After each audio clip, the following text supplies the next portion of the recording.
ডালপালা মেলছে বাংলার ট্যাব দুর্নীতি, ছড়িয়ে পড়েছে রাজ্যের 15 জেলায়। তালিকা ক্রমশ বাড়ছে। ঘটনার তদন্তে সিট গঠন, একাধিক গ্রেফতারের পর শুক্রবার তা নিয়ে প্রথম মুখ খুললেন রাজ্যের মুখ্যমন্ত্রী মমতা বন্দ্যোপাধ্যায়। সাংবাদিকদের জানালেন, দুষ্কৃতী চক্রকে ধরা গিয়েছে। ট্যাব নিয়ে সিট গঠন করেছে, এটা অ্যাডমিনিস্ট্রেশনের কাজ, অ্যাডমিনিস্ট্রেশন করতে দিন।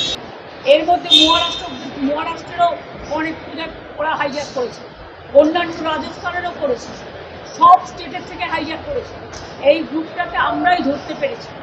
সুতরাং আমাদের administration is very strong, rough and tough. তারা অলরেডি 6 জনকে অ্যারেস্ট করেছে, সিট গঠন করেছে, বাদ বাকি যা যা করার করবে। এবং ট্যাবে যারা টাকা পায়নি তাদের সবাইকে টাকা দিয়ে দেওয়া হয়েছে। একাদশ ও দ্বাদশ শ্রেণীর পড়ুয়াদের জন্য ট্যাব কিনতে 10,000 টাকা করে দেয় রাজ্য সরকার। ট্যাব কেনার টাকা পেতে পেরোতে হয় 4টি ধাপ। স্কুল কর্তৃপক্ষ পড়ুয়াদের নাম, অ্যাকাউন্ট নম্বর পাঠাবে শিক্ষা দফতরে। বিকাশ ভবন ওই তালিকা পাঠাবে ট্রেজারিতে। ট্রেজারি ওই তালিকার ওপর ভিত্তি করে অর্থ মঞ্জুর করবে। সংশ্লিষ্ট পড়ুয়ার অ্যাকাউন্টে জমা পড়বে ওই টাকা।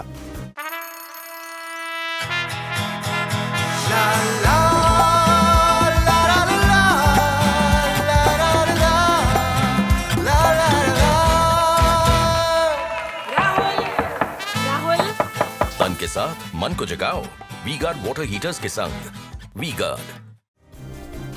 এবছর বহু পড়ুয়ার অ্যাকাউন্টে টাকা না ঢুকে তা চলে গিয়েছে অন্যের অ্যাকাউন্টে। কখনো প্রতিবেশী রাজ্য বিহার, ঝাড়খণ্ড, এমনকি পাঞ্জাবের ব্যাংক অ্যাকাউন্টে পর্যন্ত পৌঁছে গিয়েছে বাংলার ট্যাবের টাকা।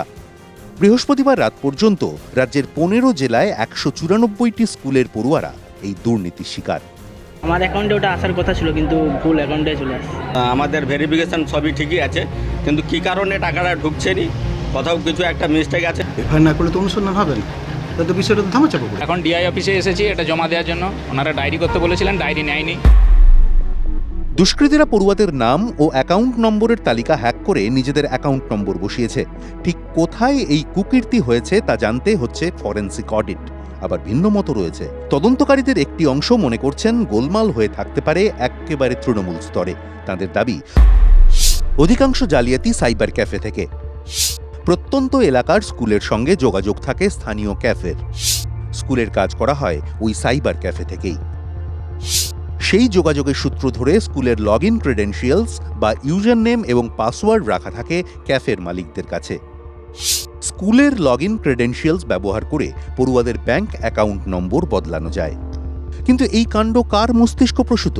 লালবাজার সূত্রে খবর, ট্যাবের টাকা যে সমস্ত অ্যাকাউন্টে জমা হয়েছে সেগুলি ভাড়া নেওয়া অ্যাকাউন্ট।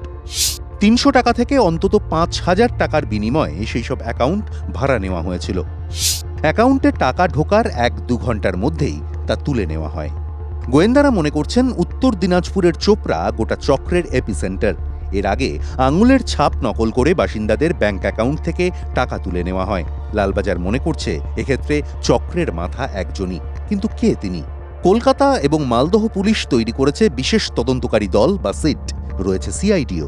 দুর্নীতির বহর দেখে তদন্তকারীরা নিশ্চিত স্থানীয়ভাবে দুর্নীতির পরিকল্পনা ছকা হয়নি, তা হয়েছে অত্যন্ত সংগঠিত কায়দায়।